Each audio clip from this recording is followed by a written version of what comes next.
हाय, आज का ये वीडियो खास तौर पे ग्लोबी न्यूज़ के लिए है। ग्लोबी न्यूज़ के कुछ सवाल और मेरे जवाब। पहला सवाल ग्लोबी न्यूज़ का, क्या मौसम के हिसाब से डीआईपी डाइट में बदलाव होने चाहिए, क्योंकि ठंड में कुछ दर्शक का कहना है कि उन्हें कुछ फ्रूट्स लेने से कफ और बढ़ जाता है। देखिए, हर मौसम में भगवान नेचर अलग अलग फल प्रोड्यूस करता है। फॉर एग्जांपल अभी ऑरेंज बहुत मिल रहे हैं, इसका मतलब जाहिर सी बात है कि अभी ऑरेंज ज़रूर खाना है। केले 12 महीने मिलते हैं, इसका मतलब 12 महीने ही केले खाना है। तो अगर ऐसा नहीं होता तो इस मौसम में केले या ऑरेंज ये सब चीज़ें क्यों होती। तो जिस मौसम का जो फल है वो उस मौसम में खाना ज़रूर है।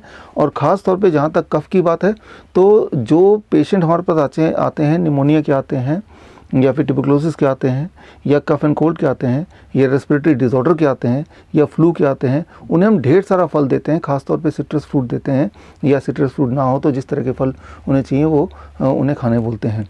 तो फलों के खाने से कफ नहीं बढ़ता है, बल्कि किसी को अगर कफ है तो वो ठीक हो जाता है। ख़ास तौर पे ऑरेंजेस हैं, मौसम्बी है, पाइनएप्पल है।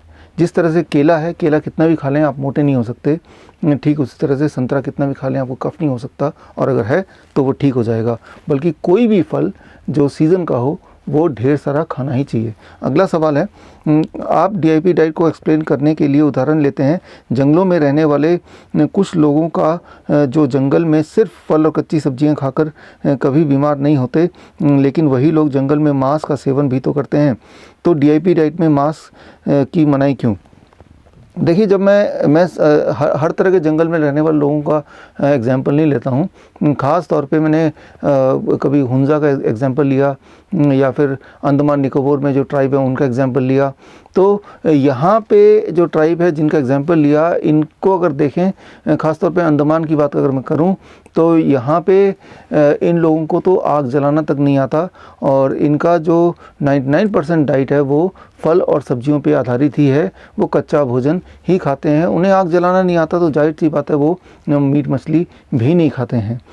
और हमने ये भी देखा, जब इसे कहते हैं ऑब्जर्वेशनल स्टडीज़, सिर्फ बेसिस ये नहीं कि जंगल में जो रहने वाले लोग वो क्या करते हैं, बेसिस ये है कि इस दुनिया में जो जंगल में नहीं रहते हैं और हमारे आपकी तरह ही रहते हैं, तो वो लोग, उनमें से वो लोग जो वीगन में रहते हैं और जो रॉ वीगन में रहते हैं, उनके हेल्थ को अगर हम स्टडी करें इन कंपैरिजन टू बाकी लोगों के, तो उनके हेल्थ किस प्रकार है उसको भी बीच में रखा है। तो वो एग्जांपल्स के लिए चाइना स्टडी में ऐसे बहुत सारे उदाहरण हैं पूरे दुनिया भर के, वो सारे उदाहरणों को भी उपयोग में लिया गया, which is called as observational study. और फिर सबसे बड़ा एग्जाम्पल है कि आप खुद पे एक्सपेरिमेंट कर सकते हैं कि 1 महीने तक आप डीआईपी डाइट पे रहें, यानी कि without any animal food, without any dairy product, और 1 महीने बाद अपने आप से पूछें कि आपका ब्लड प्रेशर कैसा है, आपका ब्लड शुगर कैसा है, आपका जो घुटनों में दर्द था वो कैसा है, आप अगर मोटे थे तो क्या आप भी मोटे हैं, आपकी एनर्जी लेवल कितनी है। अगर इन सब का जवाब पॉजिटिव मिल जाता है तो आपको तो सवाल का जवाब खुद ही मिल गया। तो इम्पॉर्टेंट तो ये है कि वो उदाहरण कौन कौन से हैं, लेकिन सबसे बड़ा उदाहरण तो आप खुद ही हो सकते हैं। सिर्फ 1 महीने के लिए, इफ़ नॉट 1 मंथ, 15 दिन के लिए तो एक्सपेरिमेंट आप कर ही सकते हैं। आपका अगला सवाल है, जो लोग बॉडी बिल्डिंग में करियर बनाना चाहते हैं, क्या ऐसे लोगों के लिए डीआईपी डाइट पर्याप्त है? देखिए, बॉडी बिल्डिंग का मतलब क्या है ये आपको समझाना पड़ेगा।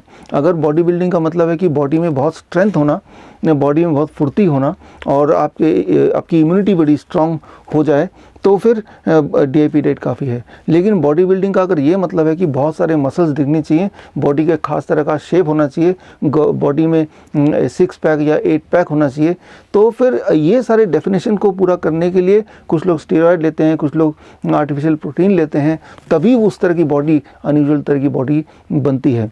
फिर चाहे उस बॉडी के बनाने के बाद हार्ट अटैक आ जाए, अभी आपने कुछ समय पहले सुना एक खिलाड़ी को हार्ट अटैक आ गया, तो जो कि मामूली बात है। अगर आप देखें, मैंने पहले भी वीडियो बनाया है, बड़े से बड़े खिलाड़ी को हार्ट अटैक आता रहता है, स्ट्रोक आता रहता है, कार्डियक अरेस्ट होता रहता है, खेल के मैदान के बीच में भी, खेल के मैदान के बाहर भी, और ये अक्सर ही होता रहता है।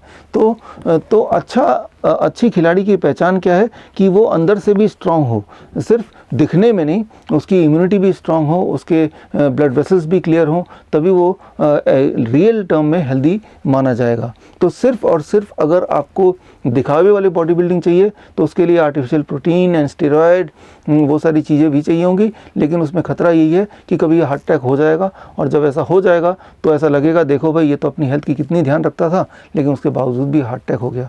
लेकिन ये कोई नहीं देखेगा कि उसके डाइट में ऐसे अननेचुरल चीज़ें शामिल थी जिसकी एक्चुअली बॉडी को रियल मायने में बिल्ड करने में कोई आवश्यकता नहीं थी। अगला सवाल है आपका बवासीर के इलाज के लिए एक प्रोटोकॉल सुना है जिसमें 7 हफ्ते तक DIP डाइट लेनी होती है, जिसमें प्लेट 2 को पूरी तरह से बंद करने को कहा जाता है।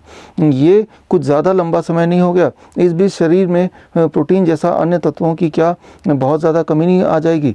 देखिए, जब आप बोलते हैं कि प्रोटीन की कमी आ जाएगी तो आपका क्या मतलब है कि जो कुक्ड फूड हम लेते हैं, रोटी सब्जी दाल चावल, इनमें ही प्रोटीन होगा और बाकी जो फल है, कच्ची सब्जियां हैं, या फिर बादाम है, या स्प्राउट्स हैं, या पत्ते हैं, हरे पत्ते हैं, या फिर कोकोनट वाटर है, ये सारी चीज़ों में शायद प्रोटीन होगा ही नहीं, इन सारी चीज़ों में जान होगी ही नहीं, ऐसा आपको लगता है। लेकिन मैं आपको बता दूं कि DIP डाइट माइनस प्लेट 2 ये हम डाइट देते हैं एक्सट्रीम डाइट, जो एक्सट्रीम हेल्दी रहना चाहते हैं या फिर जो एक्सट्रीमली बीमार हों, जैसे कैंसर 4th स्टेज या किडनी फेलियर फाइनल स्टेज, तो ऐसे लोगों को हम ये वाला डाइट बोलते हैं। या फिर जो पाइल्स वाले पेशेंट हैं उनको 7 हफ्ते नहीं, डिपेंडिंग ऑन पाइल्स की स्टेज कितनी है, तो कई बार तो वो 3 हफ्ते ही काफ़ी होते हैं, कुछ लोगों के लिए 4 हफ्ते काफ़ी होते हैं, कुछ लोगों के लिए 2 हफ्ते काफ़ी होते हैं। तो ये देखना होता है कि सिम्टम कब तक चले गए। अगर 2 हफ्ते 3 हफ्ते में सिम्टम चले गए, खून स्टूल में खून का निकलना बंद हो गया और डिस्कम्फर्ट एंड पेन बंद हो गया, तो थोड़ा थोड़ा DIP डाइट में कुक्ड फूड 100 ग्राम तक cooked food very less oil and very less salt के साथ शुरू किया जा सकता है। लेकिन याद रखिए, इसके अलावा सोल्यूशन भी तो कुछ नहीं है। अगर आप बोलेंगे कि मैं सर्जरी करा लूँगा पाइल्स में, तो देखिए जो पाइल्स में जो लोग सर्जरी कराते हैं उन्हीं को पता है कि सर्जरी एक सोल्यूशन नहीं है, वो सिर्फ पोस्टपोनमेंट है। हर थोड़े थोड़े महीनों के बाद दोबारा प्रॉब्लम वहीं की वहीं, बल्कि कई बार उससे भी ज़्यादा एग्रेवेट हो जाती है, और कई बार सर्जरी की वजह से it causes further ulcer and cancer also. जबकि ये जो DIP डाइट में हालांकि 3-4 हफ्ते आपको ज़्यादा लग रहे हैं, वो उनके लिए जिनके जुबान पे क्रेविंग होती है, बिना कुक्ड फूड के वो रह नहीं सकते हैं, वही लोग ऐसे सवाल पूछते हैं। और एक और बात कि प्रोटीन डेफिशिएंसी, आज तक आप में से किसी को भी प्रोटीन डेफिशिएंसी की वजह से डेथ होते हुए सुना है? इस दुनिया में आज तक किसी की भी डेथ प्रोटीन डेफिशिएंसी से नहीं हुई है, क्योंकि प्रोटीन डेफिशिएंसी नाम का कोई प्रॉब्लम होता ही नहीं इस दुनिया में।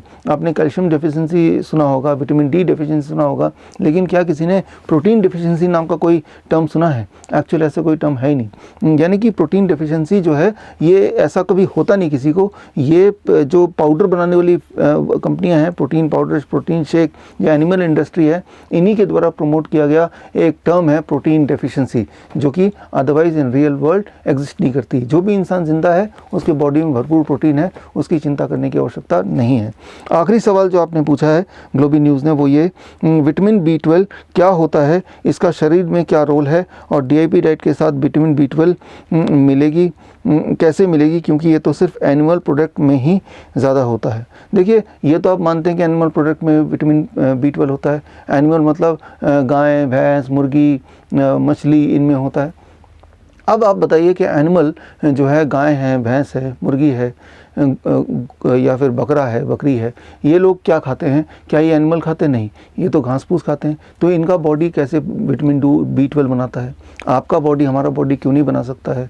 तो इनका बॉडी इसलिए विटामिन B12 बनाता है क्योंकि ये लोग रॉ फॉर्म में लेते हैं वेजिटेबल्स या पत्ते इन रॉ फॉर्म। यानी कि रॉ वेजिटेबल को आप कितना भी धो लें, उनके आउटर लेयर में एक फ्रेंडली बैक्टीरिया का लेयर रह ही जाता है, और वही फ्रेंडली बैक्टीरिया आपके स्टमक में जाके आपके बॉडी को विटामिन B12 बनाने के लिए मदद करता है। ऐसा होता है एनिमल के अंदर, तभी उनके अंदर विटामिन B12 बनता है। But unfortunately as a human being हम 99.9% बल्कि 100% हम में से ज़्यादातर लोग कुक्ड फूड ही खाते हैं। यानी कि विटामिन B12 को बनाने वाली जो बैक्टीरिया है, पहले उनको हम किल कर देते हैं बाय कुकिंग इट, और उसके बाद वो खाना हम खाते हैं।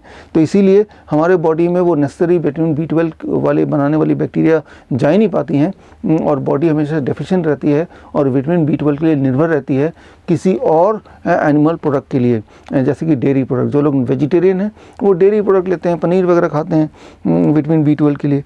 लेकिन जो लोग DIP डाइट में रहेंगे तो जाहिर सी बात है, फ्रूट्स एंड रॉ वेजिटेबल आप ऑलरेडी खा रहे हैं, और क्योंकि आप फ्रूट्स एंड वेजिटेबल खा रहे हैं तो आपके बॉडी में विटामिन B12 उसी प्रकार बनेगी जिस प्रकार बाकी एनिमल में बन रही है।